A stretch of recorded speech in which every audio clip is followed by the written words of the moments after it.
یزید بن معاویہ ابو خالد اموی وہ بد نصیب شخص ہے جس کی پیشانی پر اہل بیت کرام علیہم الرضوان کے بے گناہ قتل کا سیاہ داغ ہے، جس پر ہر زمانے میں دنیائے اسلام ملامت کرتی رہی اور قیامت تک اس ضلالت کے ساتھ اس کا ذکر ہوتا رہے گا۔ یہ بد باطن سیاہ دل 25 ہجری میں حضرت امیر معاویہ رضی اللہ تعالی عنہ کے گھر میسون بنت بہدل کلبیہ کے پیٹ سے پیدا ہوا۔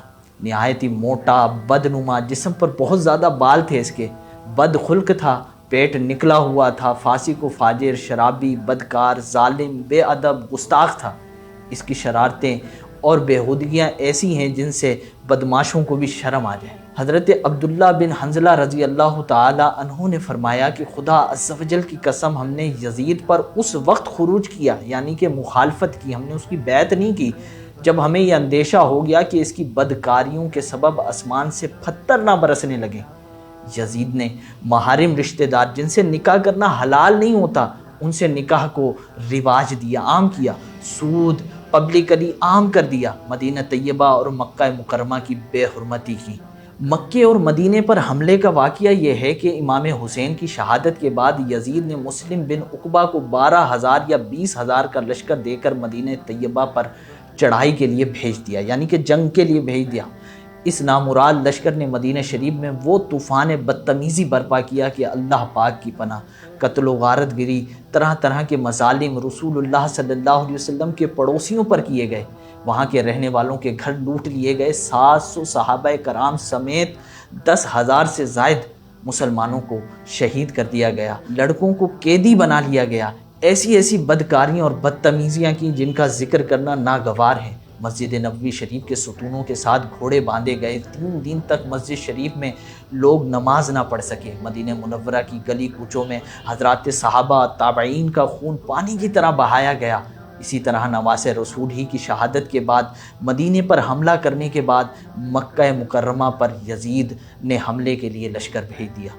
مکہ مکرمہ میں ان یزیدیوں نے منجنیق یعنی کہ پتھر پھینکنے والا ایک آلہ، اس کی جدید صورت آپ لے لیں کہ توپ کے ذریعے پتھروں کی بارش کی۔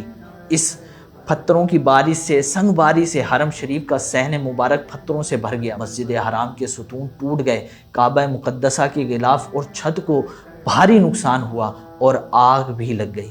کعبہ معظمہ کی چھت پر اس دھمبے کے سینگ بھی بطور تبرک رکھے ہوئے تھے جو کہ حضرت اسماعیل علی نبینا علیہ الصلوۃ والسلام کے فدیے کے یعنی کہ بدلے کے طور پر جنت سے لایا گیا تھا۔